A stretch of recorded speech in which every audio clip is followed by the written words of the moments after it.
हमने अपने spot healing brush को देखा, अभी हम अपने हीलिंग ब्रश को देखेंगे कि किस तरीके से काम करता है।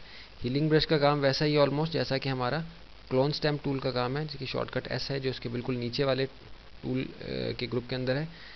हम देखेंगे कि हीलिंग ब्रश किस तरीके से काम करता है। हीलिंग ब्रश को अप्लाई करने के लिए हम किसी भी एरिया की पहले सिलेक्शन लेते हैं।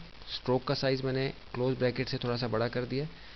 पहले हम उस एरिया की सिलेक्शन लेते हैं जिसको हमने किसी दूसरे एरिया के ऊपर हीलिंग के तौर पे, हीलर के तौर पे इस्तेमाल करना होता है। आप देखिए कि ऑल्ट के साथ जब मैंने जैसे ऑल्ट प्रेस किया तो मेरे कर्सर के ऊपर आप देख रहे हैं कि वो चेंज हो गया, आइकॉन उसका जो स्ट्रोक आ रहा था ब्रश का वो चेंज हो गया। अब मैं क्लिक करूँगा तो ये इसने इस एरिया से सिलेक्शन ले ली। अब किसी भी एरिया के ऊपर जाके मैं इस सिलेक्शन को वहाँ अप्लाई कर सकता हूँ। अब देखिए कि मैंने अप्लाई किया तो उस एरिया को इसने इस एरिया के ऊपर बना दिया है। ये वैसे ही जैसे कि क्लोन स्टैम्प टूल बनाता है, लेकिन हीलिंग ब्रश का काम ये मुख्तलिफ है कि जैसे ही हम अपने माउस के बटन को रिलीज़ करते हैं तो ये फिर इसको हील करता है अपने पिछले इमेज के साथ, पिछले इमेज के हिस्से के साथ। इसको इस हिस्से को इसने हील किया। आप देखते हैं कि कलर की कंपोजिशन थोड़ी सी इसकी आपस में इसने मैच कर दी। कंट्रोल जेड के ज़रिए से इसको ख़त्म किया। इसके बाद हमारा पैच टूल है।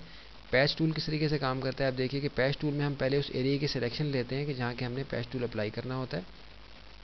पैच टूल के ज़रिए से हमने सिलेक्शन ली उस एरिया की, और फिर हम इस सिलेक्शन को ड्रैग करके उस एरिया पर ले जाते हैं कि जहाँ से हमने सिलेक्शन यहाँ लानी होती है। बिलफर्ज मैं 11 के ऊपर इसको ले गया हूँ, और जैसे ही मैं इसको रिलीज़ करूँगा तो अब इस एरिया को ये उस एरिया पे अप्लाई करेगा और पिछले कलर के साथ इसको मर्ज करने की कोशिश करेगा। कंट्रोल डी से इसको सिलेक्शन ख़त्म किया। आपने देखा कि यहाँ 11 की जो बैकग्राउंड है डार्क था, लेकिन यहाँ लाइट है, क्योंकि ये एरिया यहाँ लाइट का इफेक्ट ज़्यादा था, तो इसने इस एरिया को यहाँ सिर्फ अप्लाई नहीं किया बल्कि इसको यहाँ मर्ज भी किया है।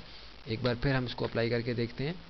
हमने पैच टूल सेलेक्ट किया है, उस एरिया की सिलेक्शन ली है कि जहाँ के हमने कोई पैच लगाना है, कोई पैच अप्लाई करना है, और फिर उस सिलेक्शन को ड्रैग करके हम उस एरिया पे ले गए कि जहाँ से हमने वो सिलेक्शन उस जगह पे लगानी है। आप देख रहे हैं कि उस एरिया पे हम जहाँ ड्रैग मूव कर रहे हैं, पहले ऑप्शन ही हमारे पास पुराने वर्जन में नहीं थी। जैसे ही मैंने इसको रिलीज़ किया है तो आप देखें कि उसने वहाँ अप्लाई करके उसको उसके साथ पिछले इमेज के एरिया के साथ मर्ज करने की कोशिश की है। कंट्रोल जेड के ज़रिए से इसको हम ख़त्म कर देते हैं। अब हम चलते हैं अपने अगले टूल की तरफ।